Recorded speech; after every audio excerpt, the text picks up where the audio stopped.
ಭಾರತೀಯ ಜನತಾ ಪಾರ್ಟಿ ಎರಡು ಪ್ರಮುಖವಾಗಿರ್ತಕ್ಕಂಥ ಹೋರಾಟವನ್ನು ನಾವು ಕೈಗೆತ್ತಿಕೊಂಡಿದ್ದೇವೆ. ನಿನ್ನೆ ದಿನ ಎಲ್ಲ ನಮ್ಮ ಪಕ್ಷದ ಹಿರಿಯರು ಕೂತು ಚರ್ಚೆ ಮಾಡಿ ಎರಡು ಹಂತದ ಹೋರಾಟ ಏಪ್ರಿಲ್ 2ನೇ ತಾರೀಕು ಬೆಳಗ್ಗೆ 11 ಗಂಟೆಗೆ ಫ್ರೀಡಂ ಪಾರ್ಕ್ನಲ್ಲಿ ರಾಜ್ಯ ಸರ್ಕಾರದ ನೀತಿಗಳೇನಿದ್ದಾವೆ, ವಿಶೇಷವಾಗಿ ಬೆಲೆ ಏರಿಕೆ, ಸಿದ್ದರಾಮಯ್ಯನವರು ಮುಖ್ಯಮಂತ್ರಿಗಳಾದ ಮೇಲೆ ಕಳೆದ 20 ತಿಂಗಳಲ್ಲಿ ಬೆಲೆ ಏರಿಕೆಯ ಗ್ಯಾರಂಟಿಯನ್ನು ದಯಪಾಲಿಸಿದ್ದಾರೆ. ರಾಜ್ಯ ಸರ್ಕಾರದ ನಿರ್ಧಾರದಿಂದ ಜನಸಾಮಾನ್ಯರಿಗೆ ಸಾಕಷ್ಟು ತೊಂದರೆ ಉಂಟಾಗಿದೆ, ಪರದಾಡ್ತಾ ಇದ್ದಾರೆ.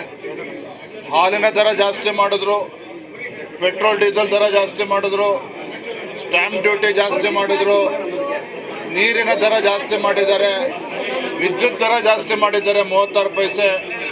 ಈ ರೀತಿ ಜನಸಾಮಾನ್ಯರು ಬಳಸ್ತಕ್ಕಂಥ ಎಲ್ಲ ಪದಾರ್ಥಗಳಿಗೆ ಒಟ್ಟು ಜನಸಾಮಾನ್ಯರಿಗೆ ಹೊರೆ ಆಗ್ತಕ್ಕಂಥ ನಿಟ್ಟಿನಲ್ಲಿ ಬೆಲೆ ಏರಿಕೆ ನಿರಂತರವಾಗಿ ಸಾಗ್ತಾ ಇದೆ. ಹಾಗಾಗಿ ಬೆಲೆ ಏರಿಕೆಯ ವಿರುದ್ಧ ರಾಜ್ಯ ಸರ್ಕಾರದ ಈ ಕ್ರಮದ ವಿರುದ್ಧ 2ನೇ ತಾರೀಕು ಏಪ್ರಿಲ್ 2ನೇ ತಾರೀಕು ನಾವು ಅಹೋರಾತ್ರಿ ಧರಣಿಯನ್ನು ಮಾಡ್ತಾ ಇದ್ದೇವೆ. ನಮ್ಮೆಲ್ಲ ಶಾಸಕರು, ವಿಧಾನ ಪರಿಷತ್ ಸದಸ್ಯರು, ಮಾಜಿ ಶಾಸಕರು, ಎಲ್ಲ ನಮ್ಮ ರಾಜ್ಯದ ಪದಾಧಿಕಾರಿಗಳು, ಜಿಲ್ಲೆ ಅಧ್ಯಕ್ಷರು ಎಲ್ಲರೂ ಕೂಡ ಭಾಗವಹಿಸ್ತಾ ಇದ್ದಾರೆ.